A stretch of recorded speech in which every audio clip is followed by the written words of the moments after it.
देखिए latest episodes बिल्कुल ad free. Bharat Ratna doctor Bhimrao Ambedkar को कोटि कोटि नमन। ये कार्यक्रम डॉक्टर भीमराव अंबेडकर के जीवन पर आधारित है, जहां भारत की जनता के प्रति उनके योगदानों को पूरी सजगता से चित्रित और रेखांकित करने का प्रयास है। कार्यक्रम में दिखाई गई घटनाएं लब्ध-प्रतिष्ठ पुस्तकों से ली गई हैं। इस कार्यक्रम के जरिए चैनल की ओर से एक विश्वसनीय, सजग और सकारात्मक प्रयास है कि डॉक्टर बाबा साहेब भीमराव अंबेडकर के जीवन की संघर्ष यात्रा एवं गौरव गाथा पूरे आदर के साथ घर घर पहुंचे और उनके योगदानों से सभी संपूर्णता में परिचित और आह्लादित हों।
चलो निकलो यहाँ से, परीक्षा चल रही है, तुम यहाँ खड़ी नहीं रह सकती हो।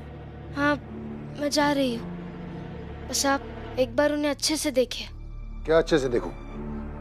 जिसकी हैसियत जमीन पर बैठने की है, उस जमीन पर बैठ के ही परीक्षा दे रहा। सर,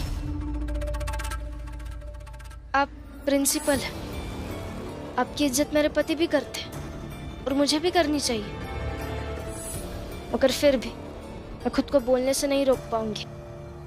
जमीन पर मेरे पति नहीं बैठा है, बल्कि जमीन तक आपकी सोच और आपकी नैतिकता पहुंच गई है। और अगर सभ्य समाज के शिक्षक की सोच ऐसी हो जाएगी तो खतरा मेरे पति को या हमारी जात से ज्यादा इस समाज को है। अरे कोई धक्के मार से बाहर निकालो। सर, आप इसके साथ ऐसे नहीं कर सकते। एक स्त्री को आप मेरे सामने अपमानित नहीं कर सकते हैं, और अगर आपने इसके लिए एक भी अपमानजनक शब्द का प्रयोग किया तो न सिर्फ मैं त्यागपत्र दे दूंगा, बल्कि इसके कारण मैं सारे घटनाक्रम को विस्तार से वर्णित करूंगा, और फिर आप तो जानते हैं कि आपकी नौकरी भी जाएगी। देखता हूं ये भीमराव स्नातक की परीक्षा कैसे पूरी कर पाता है, कैसे पास करता है।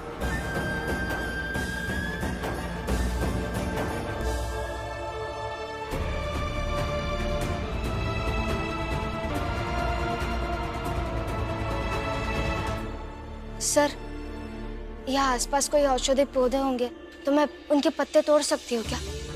दवा बनानी है, उन्हें चोट लगी है ना, दर्द हो रहा होगा। जैसे ही परीक्षा खत्म हो जाएगी दवा लगा दूंगी।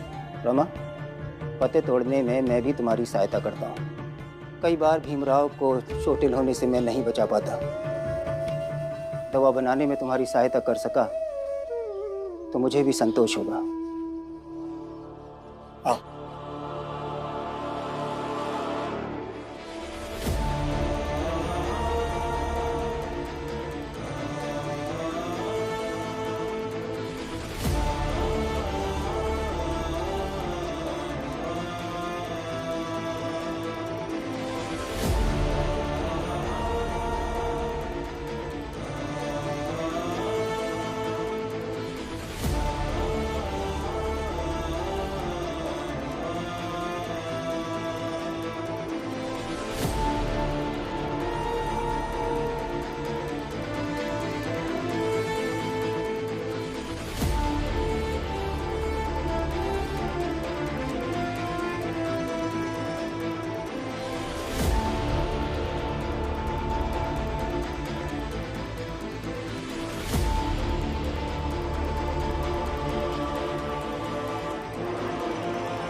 दीदी, मेरे घर में मेरी बहुओं ने भले ही मेरी हालत नौकरानी जैसी बना डाली हो, लेकिन आप मेरे घर की नहीं हो, इसलिए मेरी ये साड़ी आप अभी के अभी धुलेंगी। क्यों? मैं क्यों धोऊं? जो तूने किया वो मैंने किया, तो ये तेरे किए की सजा है। क्या? बस कीजिए सब।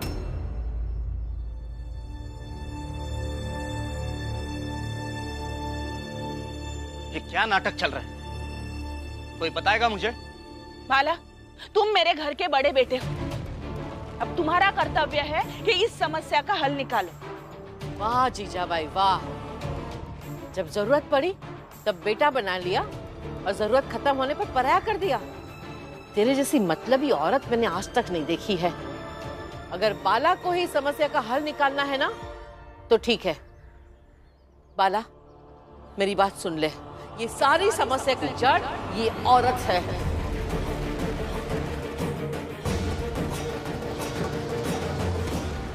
पर मुझे कोई बताएगा कि हुआ क्या है? मैं बताता हूँ। हाँ बताओ।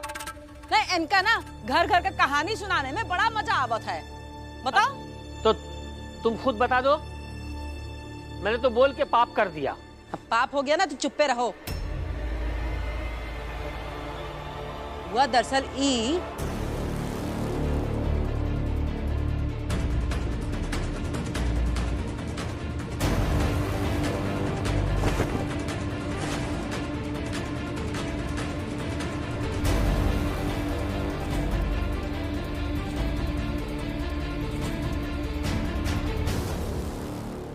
यही बात पे दोनों जने झगड़ रहे हैं तब से। अरे झूठ बोल रहे हैं ये सब, मैंने ऐसा कुछ किया ही नहीं। ये सब लोग मिलकर मेरे खिलाफ साजिश कर रहे हैं। आई, मुझे मत बताइए कौन क्या कर रहा है और कौन क्या कर सकता है। फिलहाल मुझे बात आगे नहीं बढ़ानी, इसीलिए आप लड़िए मत। रही बात साड़ियों की, वो मैं धुलवा कर ला देता हूं।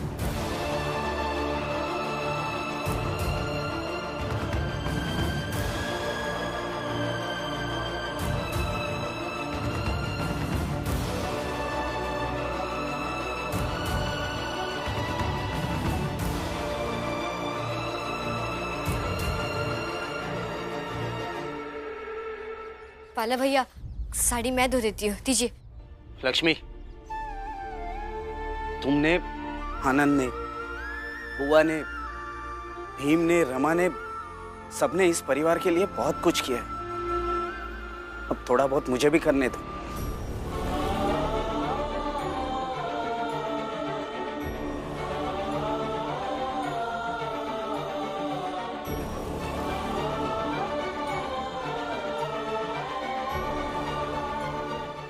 देखा जीजाबाई, ये हमारे संस्कार है, ये अपनों का प्यार है, इसे कहते हैं रिश्ता, जो तू कभी नहीं समझेगी।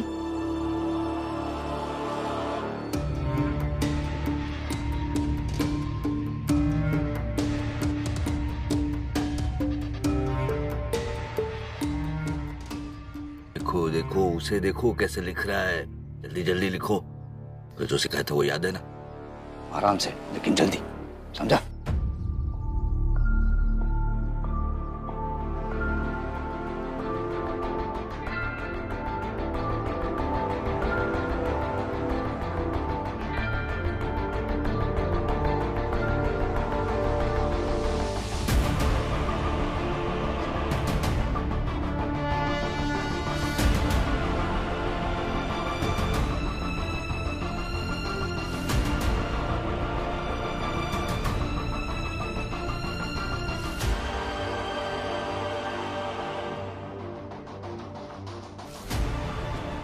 अरे किसी को और लिखना है क्या?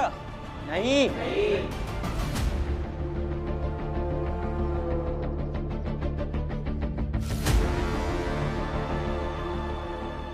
तो फिर एक बात बताओ दोस्तों। आ जाओ आ जाओ। हम ऊंची जात के जितने लड़के हैं सब लिख चुके हैं, तो अब हमारे सामने कोई छोटी जात का जवाब लिखेगा तो हम लिखने देंगे क्या? नहीं तो फिर सब चिल्लाओ, जोर से चिल्लाओ।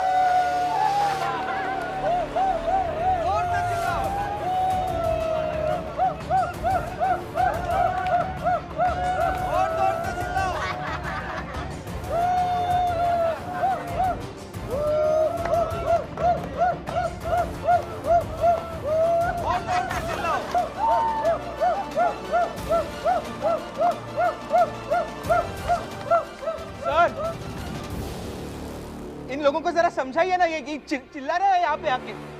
अब मैं क्या समझा सकता हूँ? और बेहतर यही होगा ना भीम कि सबसे पहले तुम समझ जाओ, तो बाकियों को समझाने की जरूरत भी नहीं होगी। और अपनी कॉपी मुझे दे दो। एक तो भीम पहले से ही घायल है, उसका उसे दर्द होगा, ऊपर से ये लोग इतना शोर मचा रहे हैं, कैसे लिख पाएगा भीम? मैं देखता हूँ। नहीं सर, करने दीजिए उन्हें शोर। मेरे पति इसका भी कोई ना कोई काट निकाल देंगे। रमा, नहीं शांत रह सकती हूँ। कितना तनाव है, एक तो काम नहीं मिल रहा, ऊपर से आई अलग बेवजह सुनाती रहती है। और आपकी पढ़ाई में भी कितनी बाधाएं आ रही है, कैसे शांत रहूं मैं? परेशान हो गई हूँ मैं। देखो शांत हो जाओ, परेशानी चाहे जैसी हो वो बस एक शोर की तरह है, और खुद को शोर से बचाने का बस एक ही तरीका है। और लेकिन शोर में रहकर शोर से खुद को कैसे बचा सकते हैं? ध्यान, ध्यान अपने लक्ष्य पर केंद्रित करोगी तो हर तरह के शोर से बच पाओगी, सारा शोर शांत हो जाएगा। इसलिए जब भी मन विचलित हो जाए ध्यान करना चाहिए, मुझे, तुम्हें, हम सबको। लिख लेंगे सर। योद्धा है वो, हर वार की काट रखते हैं, हर दर्द से लेंगे, हर परिस्थिति से भी लड़ लेंगे। लिख लेंगे।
सब विधि सहजे पाइए,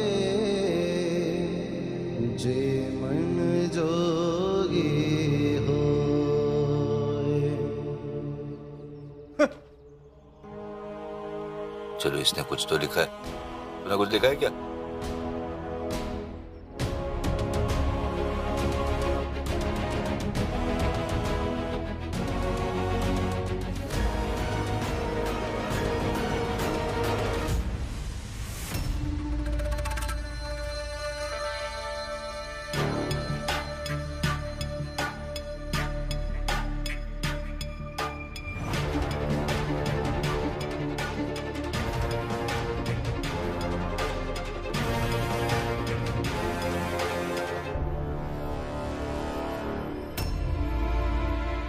रमा, ले जाओ अपने पति को ताकि वो अगली परीक्षा की तैयारी और अच्छे से कर सके।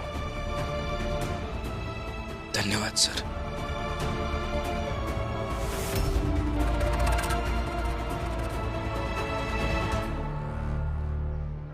भीम, तुम्हें तो ग्रेजुएशन की डिग्री नहीं मिलेगी, किसी भी हाल में नहीं मिलेगी।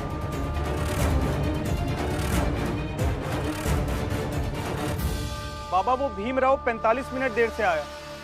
पर पता नहीं फिर भी कैसे उसने सारे प्रश्नों के उत्तर लिख दिए, जबकि पूरी क्लास में सिर्फ 3 लड़कों ने सारे प्रश्नों के उत्तर लिखे थे।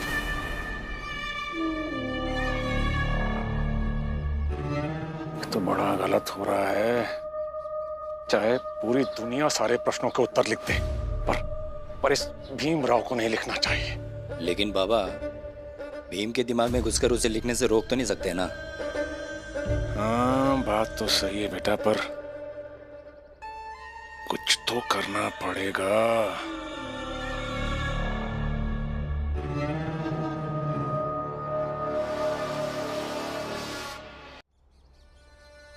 महिपाल, अभी और कितने विषय की परीक्षाएं बाकी हैं? बाबा 5। 5? तो हमें 5 अलग अलग योजनाएं बनानी होंगी ताकि इस भीमराव की कम से कम एक विषय की परीक्षा तो छूट जाए। अगर एक भी विषय की परीक्षा छूटी तो भीमराव फेल। महिपाल, तुम जाओ और अपनी परीक्षा की तैयारी करो, और मैं और शिशुपाल इस बात की तैयारी करते हैं कि ये भीमराव कैसे परीक्षा ना दे सके।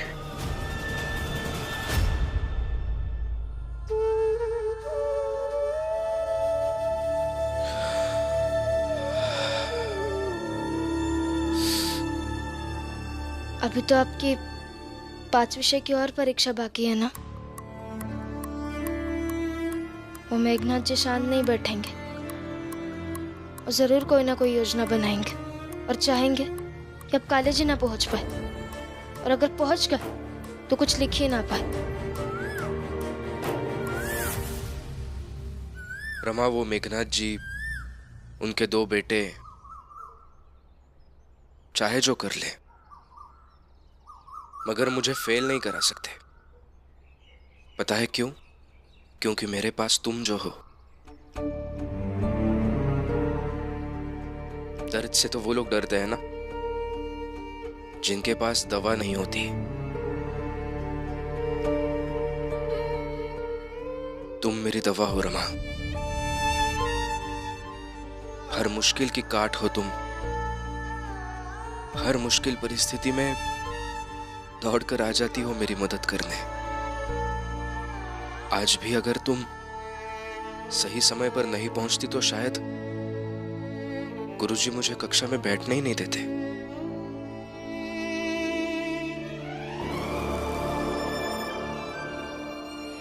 जब मेरी डिग्री आएगी तब उस पर कुछ अंक लिखे होंगे, लेकिन उस डिग्री पर यह नहीं लिखा होगा कि उन अंकों में से आधे अंक तुम्हारा साथ और विश्वास के कारण मिले हैं। हर मुश्किल परिस्थिति में, हर संघर्ष में, मेरी हर जीत में कंधे से कंधा मिलाकर खड़ी होती हो, मेरे लिए लड़ती हो, मेरी जान बचाती हो। लोगों को तो सिर्फ मेरी जीत दिखती है। लोग मेरा अभिनंदन करते हैं, लेकिन किसी को यह नहीं दिखता कि उस जीत में, उस संघर्ष में तुम्हारा भी योगदान उतना ही रहा है जितना मेरा योगदान था। या फिर यह कह लो कि हर जीत में तुम्हारा योगदान मेरे योगदान से भी बढ़कर होता है। मेरे हर संघर्ष में, हर जीत में तुम्हारा तप, तुम्हारा बलिदान होता है रमा।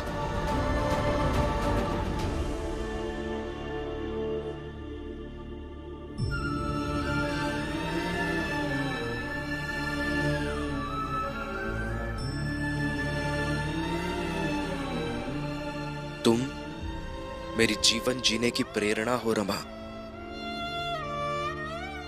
Thank you.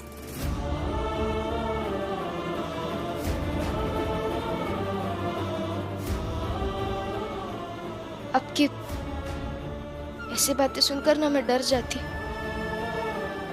आपकी जितनी अपेक्षा है मुझसे, पता नहीं कभी पूरी कर भी पाऊंगी या नहीं। तुम मुझे पूरा करती हो उतना ही काफी है। घर चले? नहीं, दवाई तो लगाने दीजिए। प्रेम न बारी उपजे, प्रेम न हाट बिकाय, राजा प्रजा जो ही रुचे, सिस देही